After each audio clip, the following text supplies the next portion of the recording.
le programme Rapid Recovery, c'est un trajet de soins qui est basé sur les concepts de récupération rapide pour les patients qui vont être opérés de prothèses totales de hanche, de prothèses de genoux, que ce soit les prothèses unicompartimentales ou les prothèses totales de genoux. Les principaux objectifs du Rapid Recovery, c'est essentiellement de retrouver une mobilité active suffisante et une autonomie, pouvoir rentrer chez eux rapidement et surtout le plus confortablement possible. C'est un trajet pluridisciplinaire qui implique de nombreux acteurs. Donc pour ça, on a vraiment changé le mindset. Le patient n'est plus un patient qui est malade, c'est un patient à qui on va mettre une prothèse de genou ou de hanche.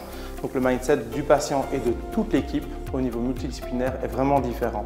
Alors mon approche est sur plusieurs volets. Dans un premier temps, dans les volets préopératoires, tout ce qui est bilan, voir ce qu'on peut donner comme programme d'exercice pour déjà améliorer cet équilibre antéro-postérieur, que ce soit du genou ou de la hanche, et ainsi avoir un impact aussi en post-opératoire. Tout ce qu'on fait avant, eh bien, si on peut déjà diminuer la charge de travail après, ce serait déjà pas mal. Deuxième volet, on va déjà familiariser les patients à tous les exercices post-opératoires qu'il va réaliser, tant en assouplissement qu'en mobilité, en renforcement, pour qu'il soit acteur de sa rééducation et qu'il puisse faire 2-3 petits exercices en dehors des séances de kiné. L'application MyMobility, qui est une application qui est développée pour smartphone et que nous proposons gratuitement à nos patients, envoie également, en tout cas pour les patients qui l'utilisent, énormément d'informations, des vidéos qui permettent aux patients de travailler. Certains patients devront travailler davantage que d'autres. Et aussi préparer un maximum de choses en amont, par exemple, qui programme déjà ses séances de kiné post-opératoire s'il rentre à domicile,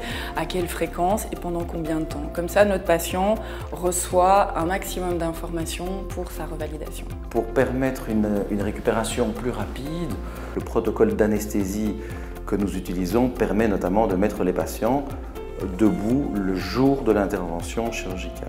On a une approche multimodale de l'anesthésie, c'est-à-dire on utilise plusieurs médicaments de manière qu'on agit sur plusieurs récepteurs pour traiter la douleur du patient. Pour cette technique, on utilise la rachianesthésie où le patient a les membres inférieurs qui sont endormis. Et ensuite, si le patient le souhaite, on fait aussi une sédation où le patient est déconnecté légèrement pendant l'intervention. Nous utilisons des techniques moins traumatiques, donc par exemple les voies d'abord mini-invasives en prothèse totale de hanche, comme la voie antérieure. On utilise un robot pour la chirurgie prothétique du genou, ce qui nous permet d'être un petit peu plus personnalisé et de moins léser les tissus mous, notamment les ligaments, ce qui peut entraîner des douleurs post-opératoires.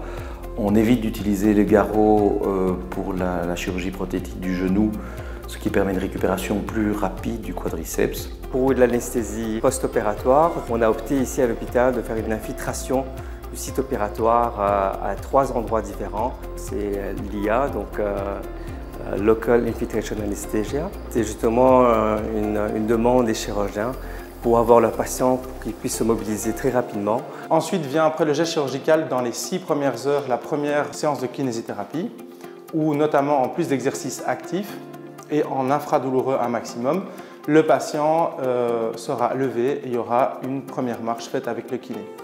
Suite à ça, et en fonction des besoins des différents patients, ils iront soit en revalidation hospitalière, soit en revalidation ambulatoire. Et les deux, c'est du multidisciplinaire. La kiné va travailler tout ce qui est mobilité, récupération des amplitudes, de la force. L'ergothérapie va travailler tout ce qui est plus spécifique, fonctionnel à la maison, équilibre, qualité de la marche, dynamique de la marche, travailler les appuis aussi. Et petit volet en plus, le patient est bilanté à ses 2 mois post-opératoires pour objectiver à 2 mois. Il va passer toute une petite batterie de tests pour objectiver ce qu'il a récupéré, ce qui reste encore à récupérer. Et si son bilan 2 mois post-opératoire n'est pas satisfaisant, on le revoit à ses 3 mois post-opératoires après lui avoir donné un petit programme d'exercice également. Le retour patient que nous avons, c'est que les patients apprécient le fait que les choses soient extrêmement organisées, extrêmement claires et qu'il y ait une nette amélioration quant à l'information qu'il leur est donnée.